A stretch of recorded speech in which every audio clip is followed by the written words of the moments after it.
Olá, estamos aqui mais uma aula gravando o vídeo da Faculdade Teológica IBETEL das lições bíblicas da revista CPAD, nesta aula de número 1 do primeiro trimestre de 2023, cujo tema é Avivamento, aviva Senhor a tua obra. E para essa primeira parte da nossa aula eu tenho uma honra de receber o nosso diretor, pastor Vicente Paula Leite. Seja muito bem-vindo como comentarista aqui da nossa aula.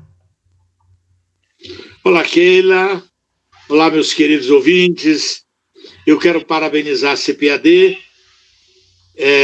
porque na sequência da revista A Justiça Divina, onde nós pudemos acompanhar a exposição daquilo que fez o doutor Ezequias Soares acerca do livro de Ezequiel, e agora nos surpreende positivamente, produzindo uma outra revista não menos importante, Aviva a Tua Obra, ó Senhor. Isso aí. Será um privilégio participar aqui nesse comentário, juntamente com a doutora Keila, ilustre. Obrigada pela doutora. Que Deus te abençoe e que nesse vídeo nós possamos falar debaixo da unção do Espírito. Amém. No mover da unção do Espírito acerca do avivamento espiritual. Amém. Vamos lá, vamos começar então. Você elencou para mim aqui umas quatro questões. O que é avivamento? O avivamento é algo do passado? Ele é global? Ele é necessário? Quais são as condições para um avivamento espiritual? E a nossa lição de hoje é o que é avivamento, ou avivamento espiritual. Primeiro ponto, nós estamos falando de um avivamento espiritual. Não se aviva algo que está avivado. Aviva-se algo que precisa ser reanimado. Como deixaste o primeiro amor? É uma proposta bíblica, é uma interrogação bíblica. Alguém deixou o primeiro amor? Este primeiro amor, para que a pessoa volte às mesmas condições do primeiro amor, tem uma série de elementos que são apontados para que ele volte a esse primeiro amor, que no caso aí é o arrependimento. Então nós diríamos que o avivamento pode ser definido como retorno aos princípios que caracterizavam e que caracterizam a igreja primitiva. Aquilo que a igreja primitiva teve como característica para manter-se avivada, eu não posso pensar diferente. A igreja hoje precisa voltar àquelas condições, porque nós estamos muito longe. Nós conservamos muitas coisas, mas não nos conservamos avivados. A Bíblia fala de um enchimento com o Espírito Santo. Há uma recomendação para que se fique em Jerusalém, até que da parte de Deus, dos céus, essas pessoas fossem cheias do Espírito Santo.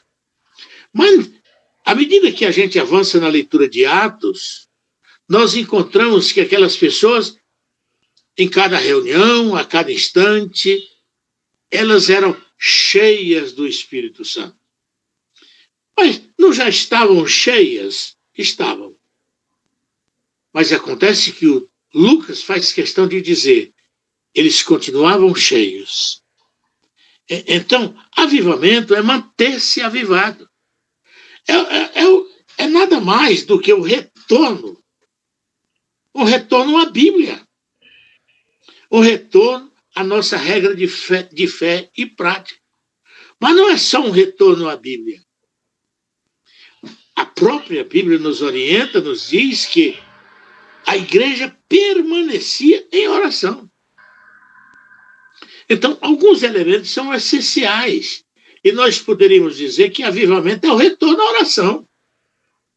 Avivamento é aquele retorno às experiências genuínas com Cristo. Este avivamento é é se deixar permitir, pela parte de Deus, o retorno à grande comissão. O nosso comentarista, ele diz, avivamento espiritual é uma intervenção de Deus. Tudo bem, eu concordo perfeitamente. Porque se Deus não fizer uma interferência, não haverá avivamento. Mas é necessário que o elemento, o cristão, se disponibilize. Busque esse avivamento. Então, ele continua dizendo, só tem início quando o Espírito Santo encontra espaço no coração de uma pessoa. É claro, mas já não estamos definindo o que é avivamento. Aí o autor, o comentarista, já está dizendo, olha, avivamento é isto, mas só tem início aqui. Tudo bem. Então isso aí já é uma segunda questão. Sim. Quando é que ele tem início? Quando as pessoas começam a se voltar para Deus. E esse volver-se para Deus vai produzir, com certeza, esse avivamento. Eu ainda usaria o que o comentador aqui ele diz. Ele diz que avivamento é o Senhor desnudando o seu braço e operando um extraordinário poder sobre os santos e os pecadores. O avivamento é o desnudar do braço do Senhor. É se permitir que a mão do Senhor, que não está encolhida, ela possa operar este avivamento. E é o que a nossa igreja está precisando. A igreja precisa levantar-se das cinzas. A igreja esteve por muito tempo, principalmente nesse último ano, voltada para um outro foco, diferente da sua missão, que é ganhar almas para Jesus. A ideia, então, é entender que o avivamento está ligado ao evangelismo e à obra missionária? Qual foi a primeira proposta de Jesus, depois da sua ressurreição? Jesus ficara com seus discípulos 3 anos e meio. E após ressuscitar, ele tinha tantas outras coisas para dizer, coisas que foram ditas por Paulo, por Pedro, nas cartas pastorais, e ele poderia ter dito uma série de recomendações. A primeira coisa que ele disse foi: todo o poder me foi dado nos céus e na terra. Ide, portanto. Então, o avivamento não é congresso. O avivamento deveria ser experimentado nos congressos, vivenciado nos congressos. Mas fizeram os congressos de muletas para avivamento. Pode ser que um congresso ajude nesse aspecto, quando um congresso tem toda uma proposta voltada para que a igreja se volte para esse projeto maior de Deus. Ou seja, o avivamento ele deve ser um ajuntamento de crentes que trazem não crentes. Esse ajuntamento, estou entendendo, não é só físico. Ele é uma proposta espiritual, ideológica, filosófica, cristã, cristocêntrica. Mas o que se vê é que esses crentes avivados, eles ficam fechados em si mesmos. Uma igreja que ela funciona para dentro, ela não funciona para fora. Isso não é avivamento. Isso aí é um egocentrismo que, infelizmente, só sobra no meio de alguns que se acham iluminados, privilegiados, como você disse no começo, que carregam em uma maleta e chegam à frente de um púlpito no congresso, que, por sinal, recebem bem para abrir esta maleta. E nessa abertura dessa maleta, eles espalham essas ideias fenomenais. E que é interessante que, ao abrir essa mala, vamos chamar de mala, porque é um negócio grande, que ao abrir esta mala, cheia de propostas pseudas avivalistas, eles espalham brasas, só que essas brasas estão apagadas, porque elas não foram acesas pelo Espírito Santo. elas estão cheias de filosofias, elas estão cheias de frases de efeito, de incentivos, mensagens emocionadas, mensagens que buscam comover as pessoas na emoção, mas não há poder do Espírito, né? E é por isso que a gente não vê salvação de almas. Então o avivamento é o mover de Deus no homem interior. É o ressuscitar, é o vivificar de uma situação espiritualmente morta. E uma transformação de dentro para fora, né? A transformação de dentro para fora para quem já experimentou, Keila. Sim. Para quem já experimentou a salvação. O avivamento não vem para quem não é salvo, para quem não tem Cristo como Salvador. Avivar é colocar brasa, é colocar carvão onde já existem brasas para que eles também incendiem-se. É o estender da mão de Deus nesse braseiro. É o assoprar do Espírito Santo nestas pessoas que estão se voltando para Deus. Isto é avivamento. É o retorno à oração. Então nós já definimos o que é avivamento assim. Rapidamente já dissemos o que é avivamento, né? Que eu sintetizaria que é o retorno aos princípios bíblicos. Certo. Porque só ela tem a única regra de fé e prática para a nossa vida espiritual. E nestas regras é estar avivado. Ide por todo mundo e pregai o evangelho a toda criatura. Eis que vos dou poder.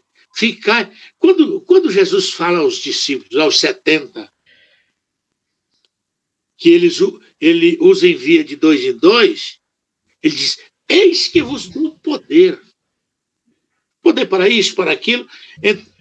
Fazer a obra de Deus sem esse poder, sem esse mover do Espírito Santo, não vai caracterizar uma pessoa avivada. Uhum. Uma pessoa avivada está implícito que ela recebeu esse poder da parte de Jesus. E a expressão que Jesus usou aí, eis que vos dou poder, a palavra poder aí não é dunamis, como mover do Espírito. Aí é exousia. E exousia é o poder da autoridade da palavra. Então, poder para pregar, poder para evangelizar, poder que se evidencia no louvor, é isso, né? A evidência do poder do Espírito em tudo que acontece na dinâmica da igreja. Isso é avivamento. Exatamente, Keila. Porque que quando Jesus expulsava o demônio, alguém dizia: que doutrina é esta? Este homem ensina como tendo autoridade. Mas onde estava a autoridade dele? Estava na sua forma de fazer as coisas. Estava no mover do Espírito Santo, que era o seu companheiro inseparável. Então, quando Jesus ministrava a palavra e as multidões se reuniam, as pessoas ficavam abismadas. Como que ele faz isso? Como que ele ensina isto? Jesus era uma pessoa avivada. E Jesus não andava cuspindo línguas estranhas para tudo que era lado. Jesus não andava redopiando e fazendo demonstrações de Kung Fu para mostrar que estava cheio do Espírito Santo. Jesus simplesmente abria a sua boca e falava daquilo que estava no seu coração com autoridade, porque aquilo que estava no seu coração fora colocado pelo Espírito Santo de Deus, e ele conseguia transmitir a voz de Deus ao povo. Maravilha. Estar avivado é ter essa competência de transmitir aquilo que Deus quer. Por que razão a igreja precisa estar avivada? Para transmitir a palavra de Deus. Eis que vos dou poder. Ide por todo mundo e pregai o evangelho a toda criatura. Mas como alguém pode ir? Precisa estar avivado. O autor Watchman, no livro O Mensageiro da Cruz, ele coloca muito bem isso. Que nós estamos em nossos púlpitos emocionando as pessoas. As pessoas até se comovem com a mensagem. Alguns usam recursos de oratória, respiração ofegante, jeito dramático, mas isso é comoção da alma. Não há uma transformação evidente porque falta a pregação no poder do Espírito. E como Paulo falou assim, não foram por palavras persuasivas que eu preguei a vocês, mas foi no poder. E quando há poder, aí há transformação interna. Acho que com isso a gente fecha a compreensão do que de fato é o avivamento. É um poder exousia que age em nós em toda a dinâmica da igreja. Maravilha. Excelente. É o poder oriundo desta palavra de Cristo. Glória a Deus. O avivamento, ele está relacionado com o batismo, com falar em línguas, e o avivamento é uma coisa só de hoje ou é do passado? Só do passado e não se faz necessário? O que eu diria é o seguinte: o avivamento está posto de duas maneiras.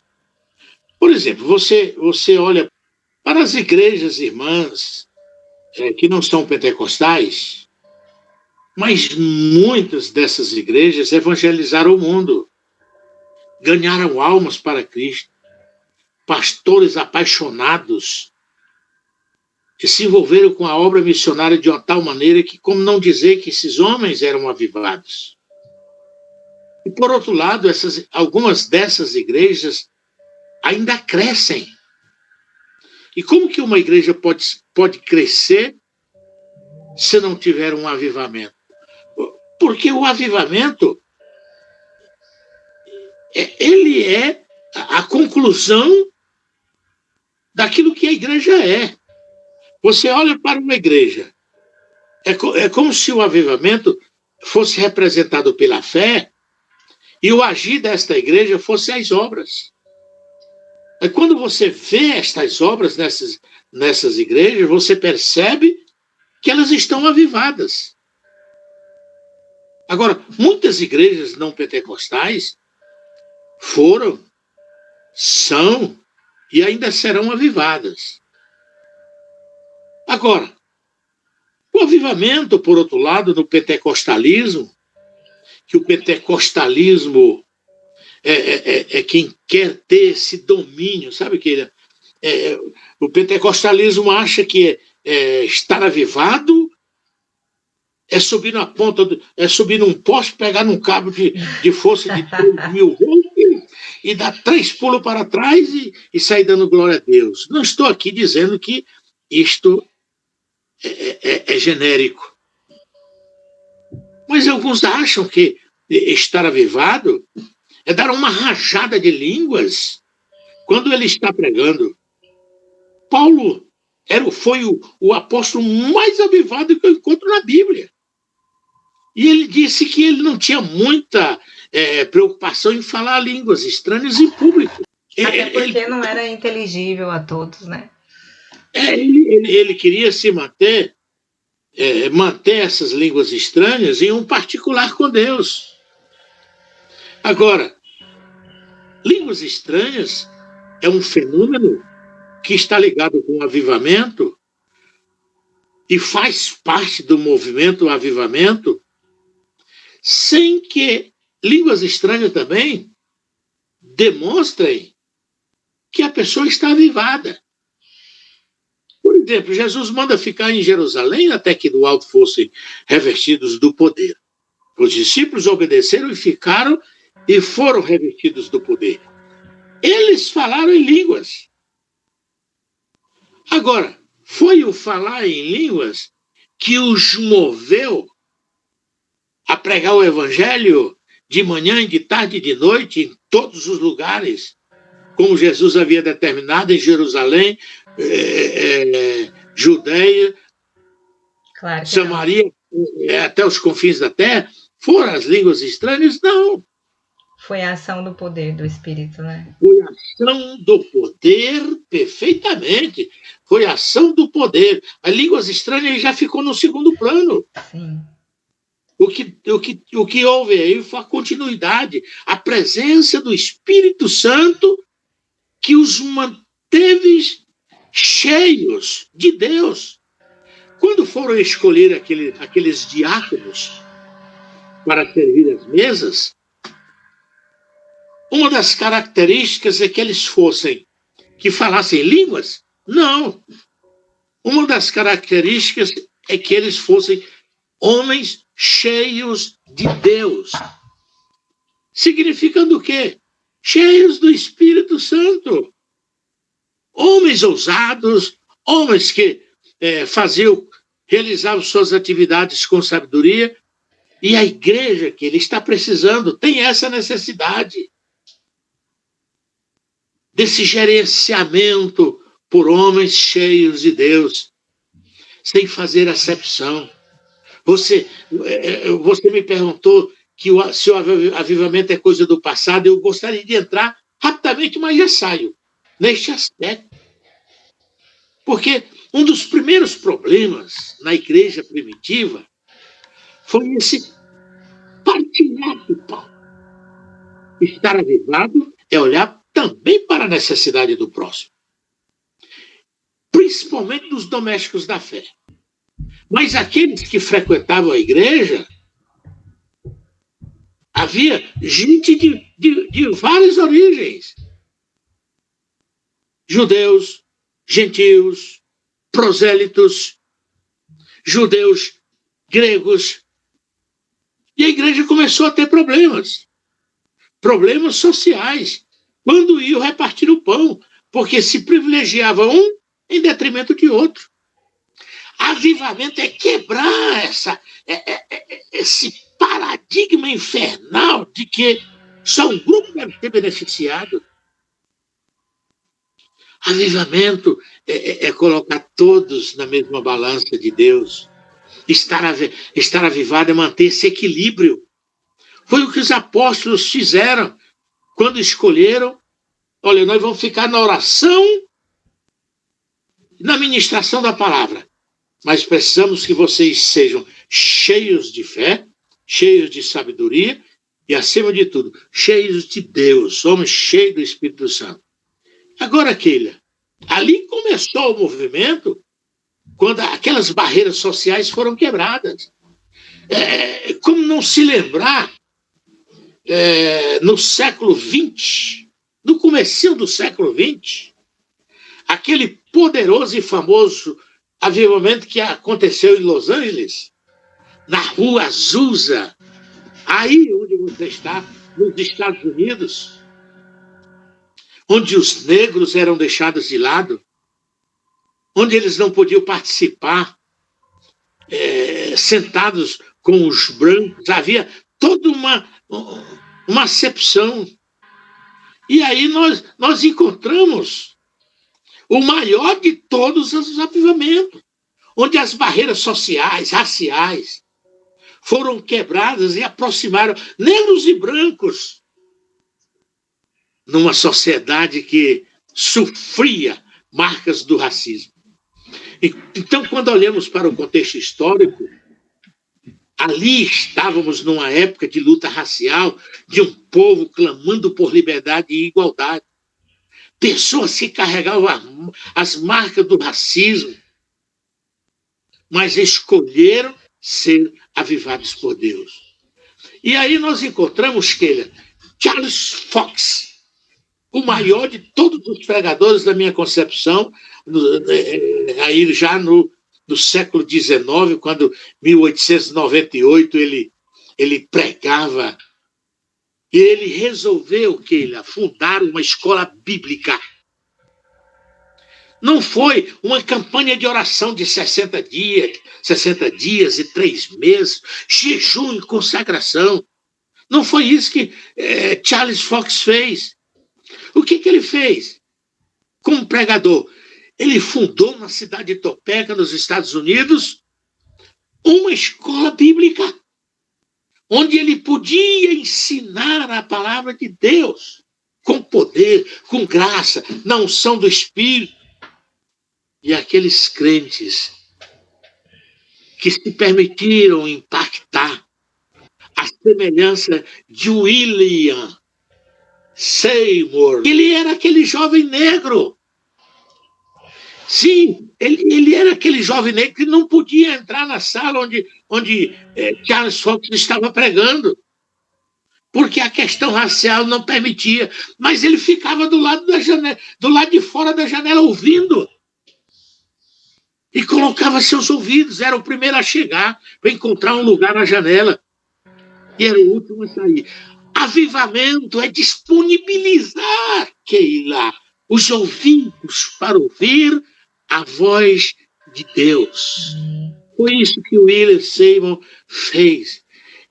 Keila, diga-se de passagem, ele foi um dos maiores, esse homem cego de um olho, em função da sua condição de escravo, adoecer e tornar-se cego de um olho. Avivamento é coisa do passado? Não. O passado mostra que antes que ele acontecesse, o avivamento era uma possibilidade, era algo para o futuro. Então eu respondo para você. Você perguntou, avivamento é algo do passado? Não. O passado, nós temos o registro histórico daqueles que foram avivados. Mas avivamento é algo para o futuro. Porque o Deus se apresenta na sua palavra como aquele que foi ontem o mesmo, hoje o mesmo, e amanhã não vai mudar de ideia, continuará sendo o mesmo, é este que nos propicia o avivamento. Então não podemos esquecer que as ocorrências no passado ocorreram porque alguém se disponibilizou. Houve um Fox, sim? Houve um Charles Fox para pregar, criar uma escola bíblica. Mas não bastou um ensinador poderoso da palavra de Deus. Foi necessário que um negro cego de olho em função da sua condição social tenha disponibilizado o seu ouvido. E o Brasil hoje, a igreja pentecostal, é resultado daquele avivamento. Avivamento é coisa do presente para o futuro. Amém, amém. Mas eu quero dizer que já em 1912, sem o advento ainda sem o advento da internet, Gunnar Wingre, oriundo daquele avivamento na rua Azusa, ele já profetizou lá na cidade de Belém que Deus derramaria nos últimos dias um poderoso avivamento na terra. E isto aconteceu. Isto aconteceu no Brasil, isto aconteceu na Colômbia, isto aconteceu na Coreia do Sul e em alguns países. Esse avivamento aconteceu. Benny Hinn, aí por volta de 2005, quando esteve em Manaus, ele declarou que no Brasil se levantariam gerações de líderes, gerações avivadas que haveriam de ganhar o mundo para Jesus. MacDonald, pastor americano, ele profetizou, deixou isso na internet, que o avivamento que se iniciará no Brasil, ele irá até a Europa e alcançará o outro continente onde está Jerusalém. Uau.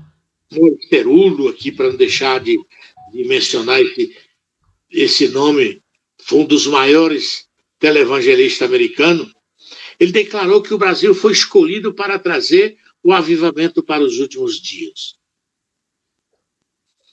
Então, a igreja poderia usar esse expediente que nós estamos fazendo agora. Assim como tem feito a Faculdade Teológica em Betel. Ensinar a palavra de Deus na unção do Espírito. Do Espírito. E na unção do Espírito, Keila, isso vai produzir um avivamento. Os mortos se levantarão do sepulcro. As árvores ressequidas, sem folhas e sem frutos, se tornarão verdes e darão seu fruto.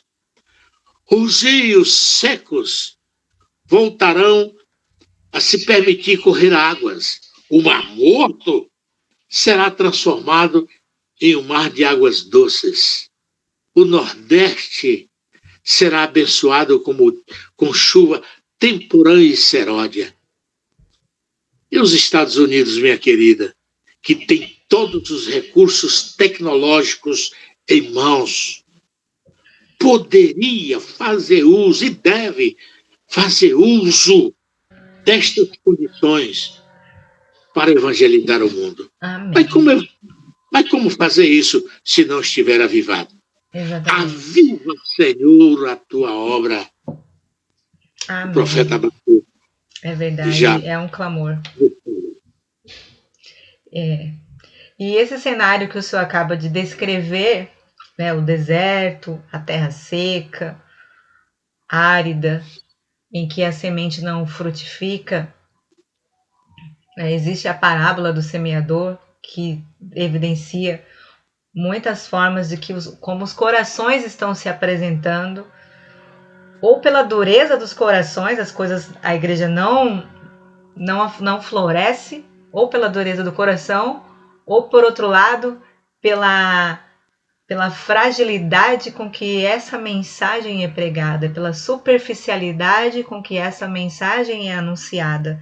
Não se anuncia no poder. Então, o problema pode estar tanto no emissor quanto no receptor. O problema jamais está na mensagem, mas no terreno ou na forma com que ela é ministrada.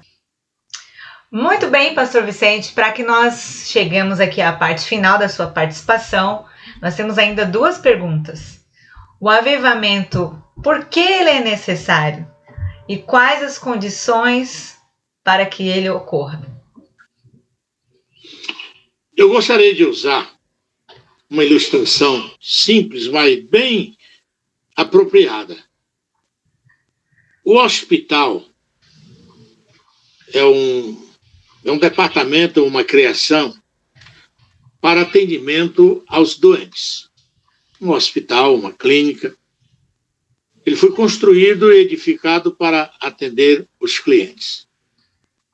Ele está lá com seus leitos, com seus equipamentos, com suas salas montadas, mas se os doentes não forem encaminhados para que ali possam ser cuidados, esse hospital vai permanecer vazio, inerte, sem nenhuma função para a qual ele foi estabelecido. Eu vejo a palavra de Deus. A Bíblia diz que Deus vela pela sua palavra para cumprir. Ela é eterna, ela não tem fim. O que ela foi lá atrás, ela continuará sendo. Eu vejo a palavra de Deus como esse grande hospital. Mas eu vejo também que existem médicos que atendem nesse hospital. Eu gostaria de dizer que são os ensinadores, professoras e professores, pastores e pastoras, entre outros. Agora, existem os enfermos que precisam ser encaminhados para o hospital. Mas se esses enfermos não forem disponibilizados, não forem encaminhados, não procurarem o hospital, eu vou dizer que esses enfermos são semelhantes àqueles que necessitam de água para o funcionamento dos rins e a manutenção do seu próprio corpo, mas não tomam água. Eles precisam de beber, mas não sentem sede. Outros têm necessidade de se alimentar, mas não se alimentam. Enfim, o exemplo pode ser citado de muitas maneiras. Sim. Então eu vejo o seguinte: por que o avivamento é necessário? O avivamento, primeiramente, ele precisa desse deslocamento daquele que está enfermo espiritualmente e precisa ser avivado. Na antepenúltima lição do do nosso trimestre passado, o texto áureo dizia assim: quem crê em mim, como diz a Escritura, rios de água viva correrão do seu ventre. Veja que os rios, ou os rios aqui, né? Os rios de água viva já estão disponibilizados para que possam correr no ventre daquele que crê, no homem interior, na alma, no espírito. Mas se faz necessário um elemento: crer. Quem crê em mim, como diz a Escritura. Então o avivamento é necessário. O avivamento é mais do que necessário, porque nós estamos vivendo no momento em que a igreja tem sede, mas não se desloca para a fonte de água. Tem fome, mas não tem ânimo para se alimentar. Um dos grandes exemplos que eu queria colocar aqui vem exatamente a esta, vem ao encontro desta fala. Algumas pessoas vão até a igreja, mas como entram, saem. Então eu vejo pessoas ouvindo a palavra de Deus no templo. Quando eu digo igreja, estou falando de templo, organização. Eles vão ao templo, mas a palavra de Deus não toca no coração. E quando termina o culto, essas pessoas voltam para casa como vieram. E pior ainda, vieram com uma esperança e agora voltam sem nenhuma esperança. Então o avivamento é necessário, porque para que essas pessoas possam ser alcançadas. Pessoas que estão inertes, apáticas, que apostataram da fé ou estão apostatando da fé. Só um avivamento genuíno pode sacudir essas pessoas e dizer-lhes: levanta-te, tu que dormes dentre os mortos, e Cristo te esclarecerá. É como se as pessoas estivessem dormentes. A Bíblia diz que Deus nos vivificou estando nós mortos em delitos e pecados. Com isso, a Bíblia está dizendo que nós não passávamos de zumbis espirituais. Éramos mortos com cara de vivos. O avivamento é necessário para acordar estes mortos-vivos. Caiam na real e lembre-se que não estão ali para cumprir uma agenda, para cumprir por religiosidade, né? Por religiosidade. Muitas pessoas não estão pregando e uma boa palavra, mas alguém está abrindo a boca, bocejando. Alguém se levanta no meio da mensagem e vai ao banheiro. Por que isto, Keila? Porque estão em necessidade de avivamento. Essas pessoas precisam ser avivadas. Então, o avivamento é necessário, é mais do que necessário. Porque Cristo, eu vou dizer aqui algo que com isso eu encerro minha fala. Cristo não virá buscar uma igreja derrotada. Não. Jesus não virá buscar uma igreja sem nenhum vigor. Mas quero dizer, Jesus virá buscar uma igreja avivada. Amém. Dentre essa multidão que poderia participar desta igreja, poucos dela participarão. Mas os avivados entrarão na glória de Deus. Amém. Que esse seja o nosso desejo. Pastor Vicente, quero te agradecer por essa participação mais do que especial nessa aula de número 1. E você que deseja refletir um pouco mais, conhecer mais ainda sobre essas temáticas, Você pode se aprofundar mais no conhecimento bíblico fazendo o curso básico, médio, bacharel ou mestrado em teologia aqui na Faculdade de Betel. Muito obrigada pela sua participação. Nos vemos nas próximas aulas, amém? Amém. Você que nos acompanhou, um abraço, um beijo no coração. Deus te abençoe. Keila, você aí do lado de lá, na terra do tio Sam, Deus te abençoe. Amém. Eu estou do lado de cá, mas estamos aguardando Unidos em Cristo. a vinda de Cristo. Um abraço, Amém. Deus os abençoe. Amém. Tá aí, essa foi a participação do pastor Vicente Leite no comentário a respeito do tópico avivamento. O tópico 2 desta lição diz respeito à crise. A crise, ela pode ser definida como um momento de instabilidade, um momento em que os valores que estavam vigorando, eles parecem terem se perdido.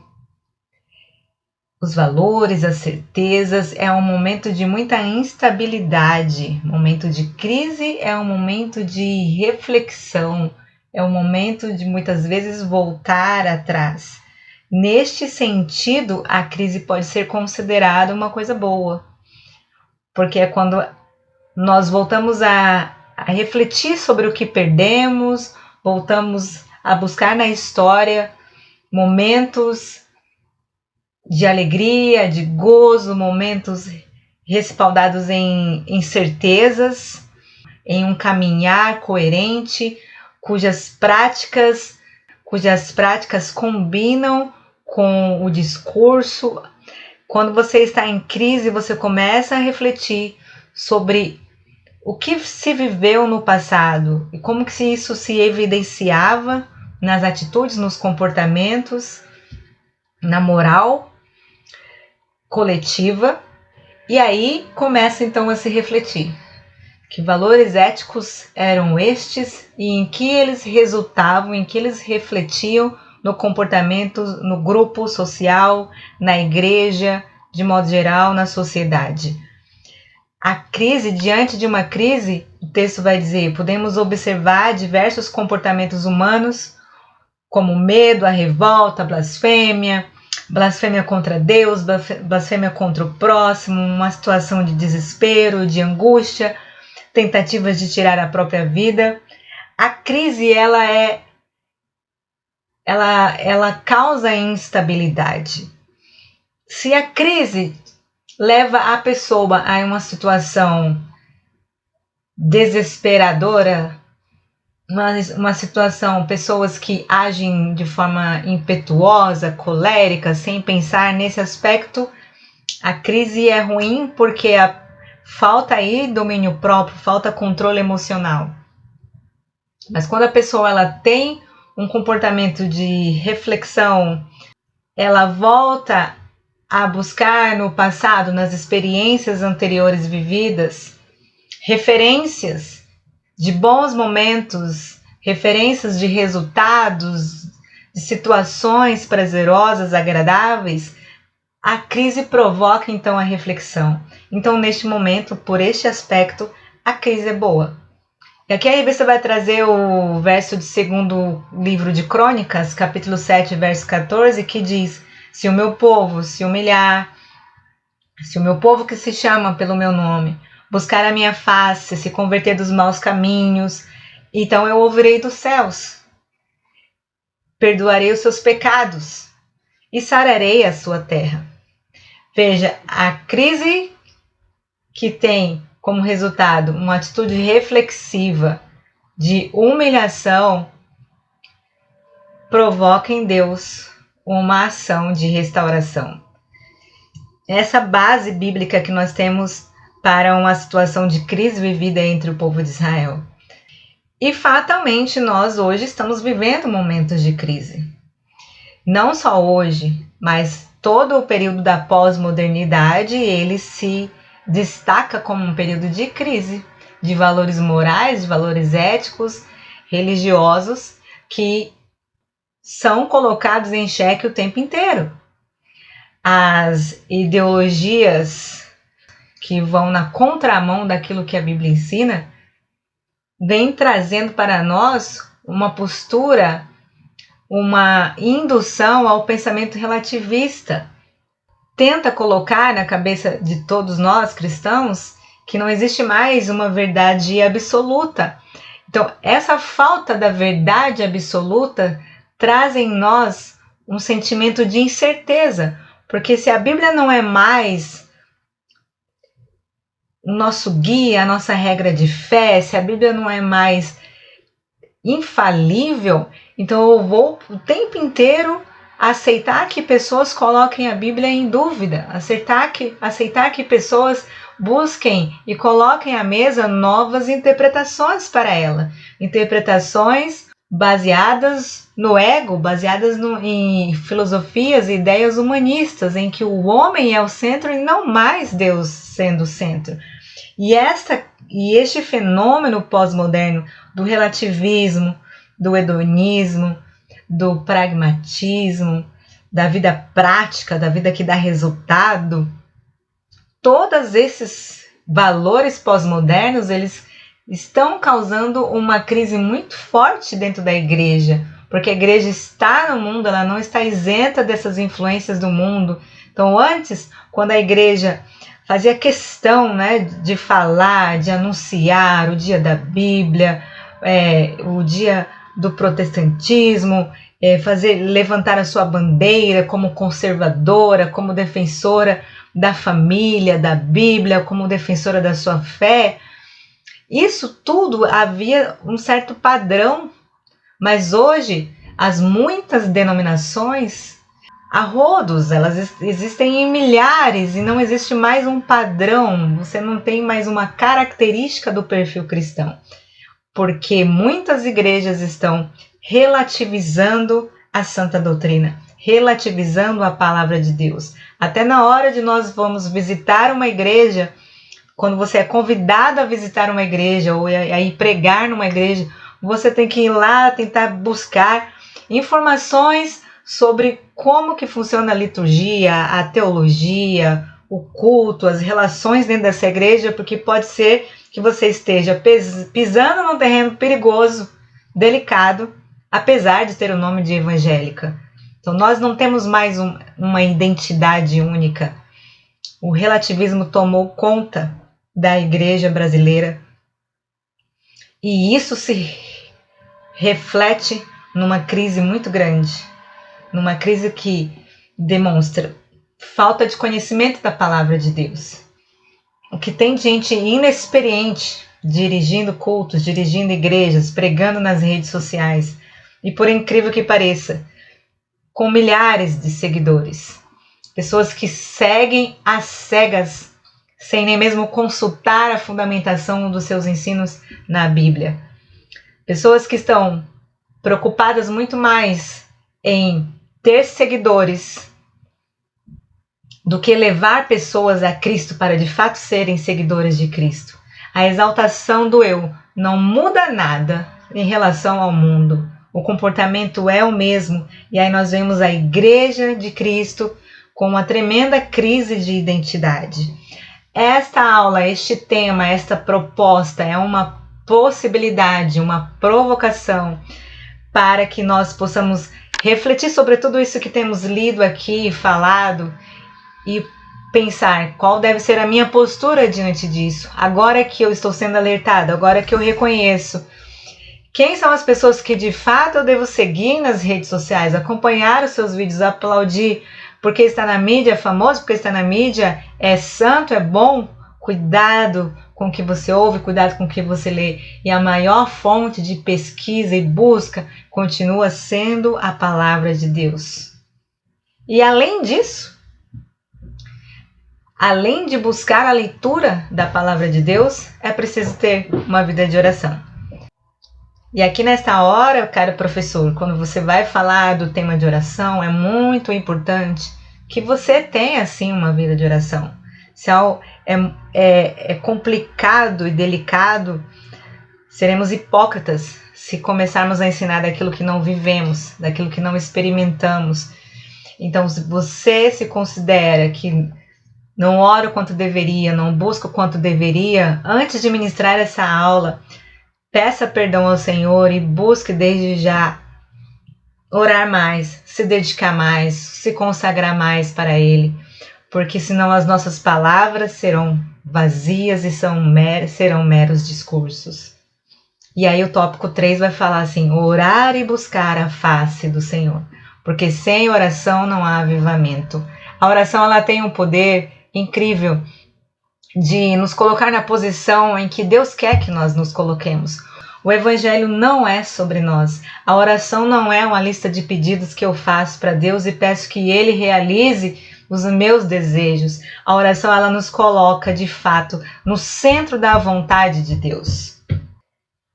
Quando o povo se humilhar e orar e buscar, esses 3 elementos, humilhar, orar e buscar, ele é totalmente conduzido pelo Espírito Santo, e o Espírito Santo sopra na sua mente, no seu coraçãozinho, coisas que estão ruins em você, coisas que estão inadequadas nos seus pensamentos, nos seus projetos, no seu dia a dia.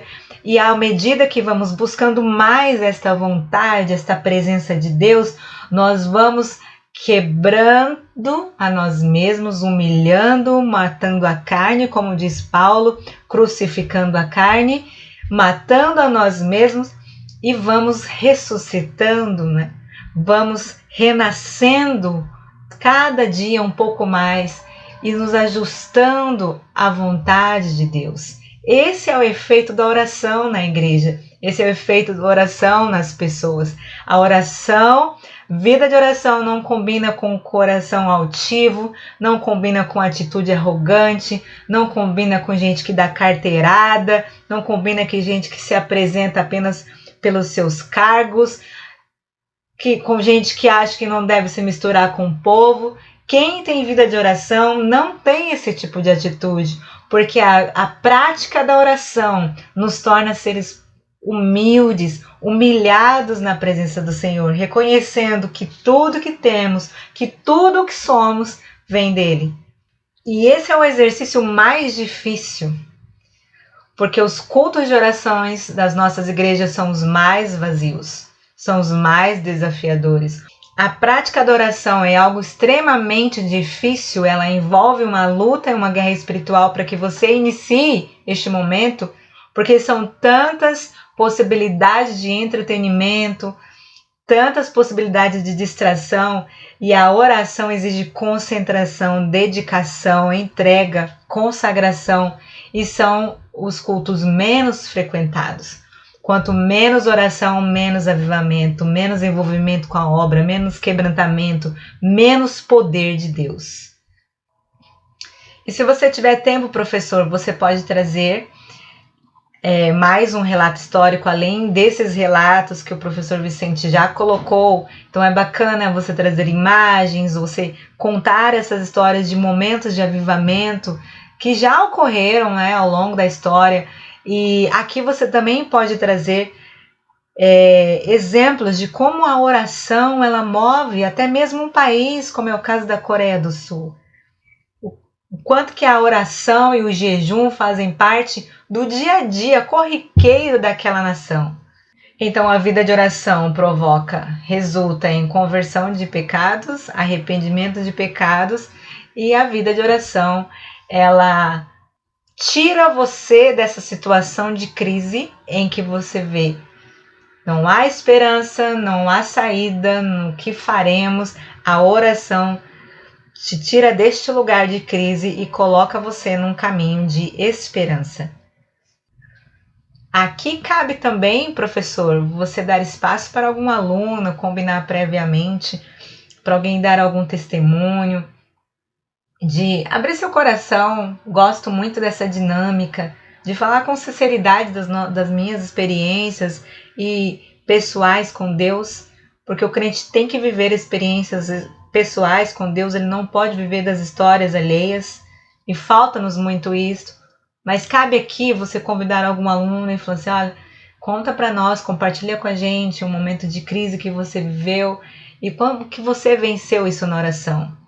Essa aula participativa aproxima as pessoas e vão deixá-las assim mais empáticas umas com as outras. Vamos então agora partir para a parte de número 3 da nossa revista. Lembrando a você, professor da Escola Dominical, que aqui na Faculdade de Betel nós temos um curso especial de formação de professores da Escola Dominical. Nele, nós ensinamos os principais temas em educação. Não é um curso vapt-vupt, não, é um curso até longo, com bastante conteúdo, preparando a respeito das aprendizagens, das idades, da didática para cada faixa etária, das formas de ensinar, da história da escola dominical, como se organiza e se administra a escola dominical e como se avalia na escola dominical. Tem até temas específicos para a sala de discipulado e você está convidado a conhecer. E agora para a parte de número 3, eu quero convidar o professor Cláudio Gracindo, que vai trazer aqui o contexto histórico bíblico da situação de Judá, em que precisava viver um avivamento. Olá, queridos, um prazer estar com vocês aqui, a paz do Senhor, que Deus em tudo possa abençoar a sua vida e a sua casa, a sua família esteja em tudo abençoado pelo Senhor e você possa viver tempos de avivamento na sua vida, na sua família, na sua casa. Eu sou o professor Cláudio Gracindo e é um prazer estar aqui falando dessa primeira aula do primeiro trimestre de 2023. E aqui quero dar continuidade falando sobre a necessidade de um avivamento espiritual. E nesse tópico fala sobre a situação espiritual de Judá. Bem, queremos fazer aqui um breve relato sobre o que estava acontecendo. Como ocorreu toda essa questão da necessidade de um avivamento em Judá. Bom, para que você se situe, o reino de Israel era um reino só, era um reino unificado, com o rei Saul, Davi e Salomão. Mas em 930, então tem aquela questão do fim do reinado deles e o reino é dividido. Jeroboão com as tribos do norte e Roboão com as tribos do sul. Porém, o que a gente verifica é que nas tribos do sul, a linhagem de Davi então dá continuidade àquela promessa, àquele propósito de Deus.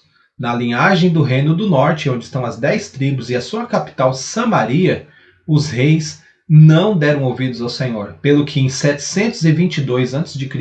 caíram diante da Assíria, sob Sargão II. Então, Sargão II, então, traz o povo da nação de Israel, do reino, na parte do reino dividido, nesse reino do norte, como cativos. Então, reino do norte, ele desaparece do mapa. Os israelitas são espalhados por todo o império assírio, né? E a Samaria é praticamente destruída, devastada e colocado ali muitos povos pagãos com um sincretismo religioso terrível. A gente vê ali judeus e samaritanos disputando por conta das suas crenças sobre lugar de adoração, e a gente vê aquele encontro da mulher samaritana com Jesus e aquelas perguntas que você já conhece. Bem, então o que a gente tem nesse pano de fundo sobre os grandes impérios é que o Império Assírio era um grande império, mas em 612 o Império Assírio ele cai diante da Babilônia. Nabopolassar, pai de Nabucodonosor, então ele vence o Império Assírio. O Império Assírio tenta se recompor fazendo aliança com o faraó Neco. Eles vão se encontrar em Carquemes, mas entre 606 e 605 eles são destruídos. Então a Babilônia se torna um grande império e agora já sob o domínio do imperador Nabucodonosor. Então 605, ele voltando dessa investida e dessa vitória, ele passa por Judá, que era o reino do sul. E nessa primeira investida contra Judá, que era um dos vassalos ali dos egípcios, né? Então todos os vassalos egípcios, todos aqueles reinos que eram dominados por aqueles outros impérios, então estão agora sob a tutela, sobre a custódia e dominados pelo Império Babilônico. E a Babilônia então passa pela nação de Judá e agora leva os seus primeiros cativos, e dentre eles vai Daniel.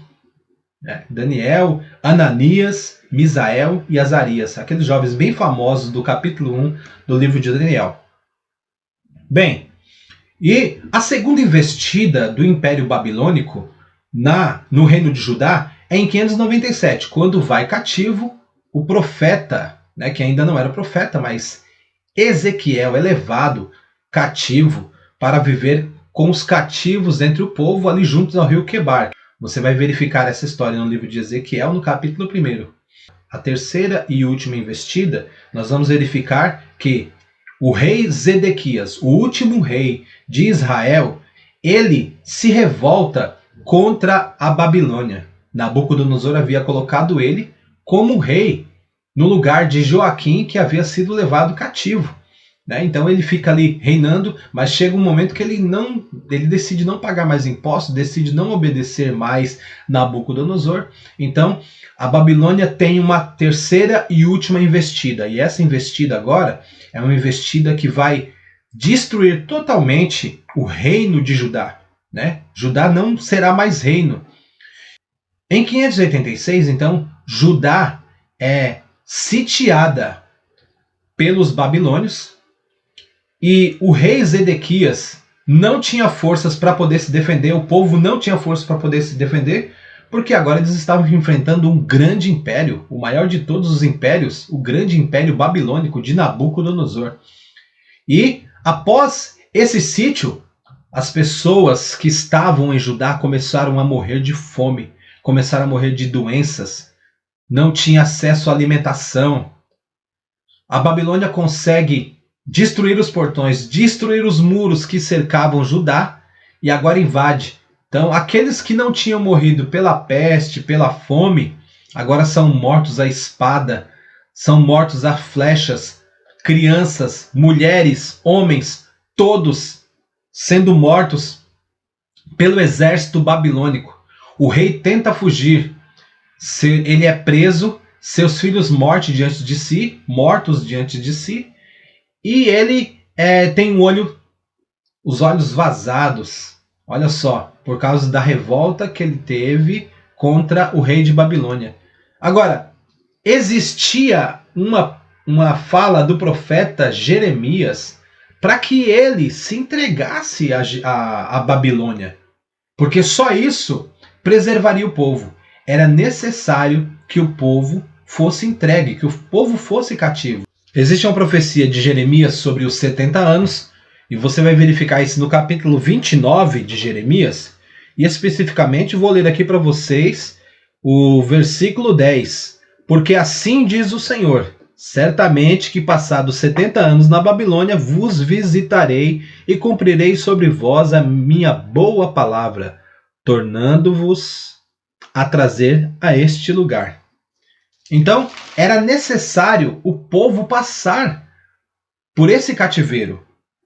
O povo estava desobedecendo às leis de Deus. O povo havia abandonado, tanto o povo quanto as suas lideranças haviam abandonado a lei de Moisés. Estavam tratando o pobre, o órfão, o estrangeiro, de uma forma que a lei dizia que não deveria tratar.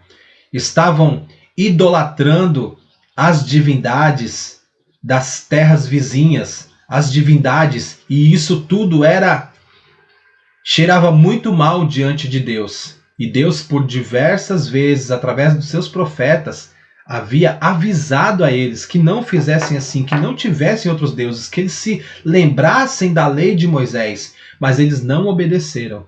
Tinham ofertas que eles faziam até mesmo de crianças, para que, buscando benefício de outros deuses, esquecendo-se do verdadeiro Deus.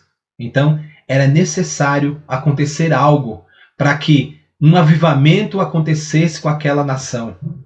E o povo, enfim, em 586, cai a nação de Judá. Eles estavam muito firmados, porque, para eles, enquanto existisse o templo, Deus ainda era com eles. Mas, após eles verem o templo destruído, a arca desapareceu, os utensílios sendo levados por Nabucodonosor para a Babilônia, então eles desfaleceram. Praticamente a nação foi devastada. Casas, plantações, pessoas, os nobres, os ricos, os de linhagem real, os de linhagem sacerdotal, muitos foram levados cativos. A parte pobre do povo ficou. Jeremias também ficou com o povo. Então você vai verificar Jeremias fazendo suas lamentações. Lá, Lamentações de Jeremias, que tem na nossa Bíblia. Você vai ver, Jeremias está em Jerusalém. Daniel e Ezequiel estão em Babilônia. Estão ali, cada um vivendo um momento diferente. Um está na parte, ali junto com o rei, no palácio, e o outro está com o povo, junto ao rio Quebar, no caso de Ezequiel. E a gente vê então essa necessidade de um avivamento, porque Deus prometera que eles seriam levados, mas seriam trazidos de volta. Assim como o povo foi levado em 3 etapas, o povo também voltou. Parte do povo, é verdade, voltou em 3 etapas. E teve o seu primeiro retorno, conforme está registrado lá no livro de Esdras e também no livro de Neemias. A gente tem aí as informações sobre o retorno, esses retornos que aconteceram. E sobre a fala dos profetas, como é citado aí o profeta Ageu na nossa lição. Fala sobre o profeta Ageu aí no capítulo 2, do versículo 5 ao 9. Então você vai ver o seguinte, o povo em 538 volta com Zorobabel, mais de 50 mil homens. Eles voltam com Zorobabel nesse primeiro retorno, e o papel deles é reconstruir o templo, porque Deus havia falado pelo profeta Isaías que existiria isso quase 200 anos antes, que existiria um homem chamado Ciro, que faria com que o povo voltasse para sua terra, com que o povo fosse liberto. Então, Ciro foi levantado como um homem chamado como ungido do Senhor, como servo do Senhor. Embora ele não fosse judeu, mas ele foi um instrumento. E é assim que acontece. Deus muitas vezes usa pessoas como instrumentos para abençoar a sua obra, para abençoar o seu povo, porque ele é Deus, ele é soberano sobre todas as coisas. Então, Ciro, ele dá esse decreto para que o povo pudesse voltar para sua terra. Isso vai se cumprir dentro desses 70 anos, nos quais profetizou o profeta Jeremias. Quando ele retorna, o papel deles é reconstruir o templo. E eles começam a reconstruir o altar, porque precisava voltar a adoração, precisava voltar os sacrifícios. Então eles tinham uma intenção boa no coração. Mas, com o tempo, eles pararam a reconstrução. Eles tiveram ameaças, principalmente dos samaritanos, para que não continuassem essa obra da reconstrução do templo. E eles se acomodaram. Ficaram acomodados.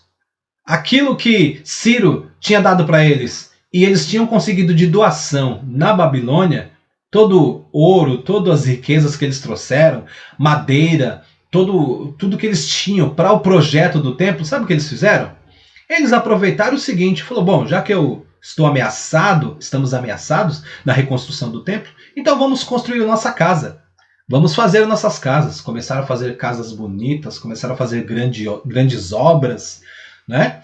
E Deus então levanta 2 profetas, dentre eles o profeta Ageu, que vai falar para eles, olha, vocês estão acomodados aí e vocês deixaram a minha casa perecendo e vocês estão construindo a casa de vocês, está toda bonitinha, está fazendo todas estucadas, casas todas bem embelezadas, mas e a minha casa? Como é que fica?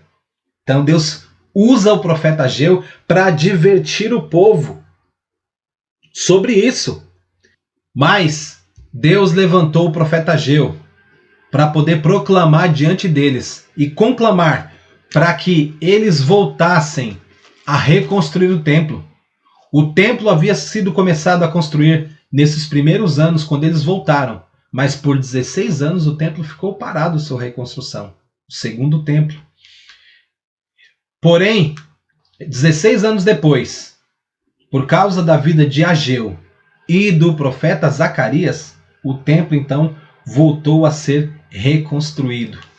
A necessidade de um avivamento espiritual. Então, conforme fala aí na nossa lição, nesse último tópico, a inércia de muitas igrejas só pode ser abalada por meio de um verdadeiro avivamento espiritual. Infelizmente, há uma tendência natural e histórica para o predomínio de uma letargia espiritual no meio do povo de Deus, que outrora foi poderosamente avivado. Então nós vemos quanta coisa, né? Se você olhar para o primeiro templo, o Templo de Salomão, foi muita glória que desceu naquele templo. Os sacerdotes não conseguiam ficar de pé. Era muita glória que desceu naquele templo. Deus confirmou a construção do templo, manifestou a sua glória ali para Salomão, os sacerdotes, todos se prostravam, se ajoelhavam e oravam. Mas quando o povo abandonou o Senhor, eles tiveram que viver esse momento de cativeiro por 70 anos, até eles voltarem para sua terra. E aí, quando voltaram para sua terra, ficaram tranquilos. Eles deviam ter tido uma reação diferente, mas tiveram a reação de comodismo, se acomodaram. E todas as vezes que o povo de Deus se acomoda, a glória de Deus ela não se manifesta. E aí é necessário um avivamento. Houve a necessidade de um avivamento na vida do povo, da nação de Judá, por conta do seu comodismo. Primeiro por conta do seu pecado. Deus permite que fiquem cativos. E depois, por conta do seu comodismo, Deus permite as ameaças dos inimigos. E a gente vê que eles tiveram uma atitude de vamos cuidar de nós mesmos, já que não podemos construir o templo. Se acomodaram com isto. Mas, ao serem conclamados, então eles voltaram e reconstruíram o templo. No segundo retorno que nós temos aí, para a gente falar sobre, assim como foram por 3 vezes levados cativos, né, em 3 tempos, também em 3 tempos tiveram seu retorno. Então, no segundo retorno, em 458, com Esdras, então Esdras vem para restaurar a parte organizacional do povo, a parte da adoração, organização cultual, né, dessa parte do templo, que agora o templo já estava construído. Ele lê a lei, e por causa da leitura da lei que ele faz, que o povo pede para que ele leia a lei, o povo chora, o povo adora ao Senhor. Então a gente vê assim, algo acontecendo por causa da palavra. Um avivamento sempre começa com a palavra de Deus. Vamos ler lá. A gente tem aqui esse registro bíblico e não podemos deixar de citar. E isso está aqui no livro de Neemias, capítulo 8. Esdras lê a lei diante do povo. E aí eu quero fixar aqui para vocês o versículo 5. E Esdras abriu o livro perante os olhos de todo o povo, porque estava acima de todo o povo. E abrindo-o ele, todo o povo se pôs em pé.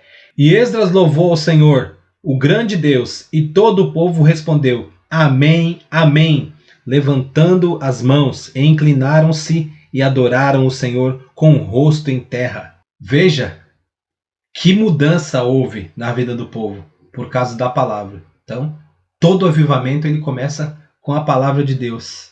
O avivamento ele é produzido pela palavra de Deus. O avivamento é produzido pelo conhecimento de Deus.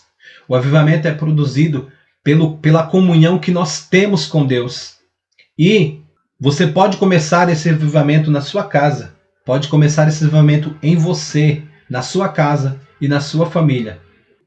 Então, tome essa atitude, pois o que nós temos visto é o percentual de pessoas que estão preocupadas com este avivamento, com essa graça que vem de Deus, eles estão diminuindo.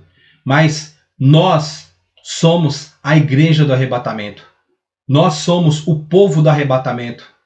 E Cristo não vem buscar uma igreja morna, não vem buscar uma igreja fria, ele vem buscar uma igreja avivada. Comece em você esse avivamento. Tiramos lições da vida do povo de Israel, que foi necessário passar pelo cativeiro, para que depois se levantasse como povo avivado. Pois a nação de Israel, ela tinha um papel de ser aqueles que demonstrariam Deus para toda a humanidade. Mas eles tropeçaram no caminho nesse papel de mostrar o Senhor Jeová, o Todo-Poderoso para a humanidade.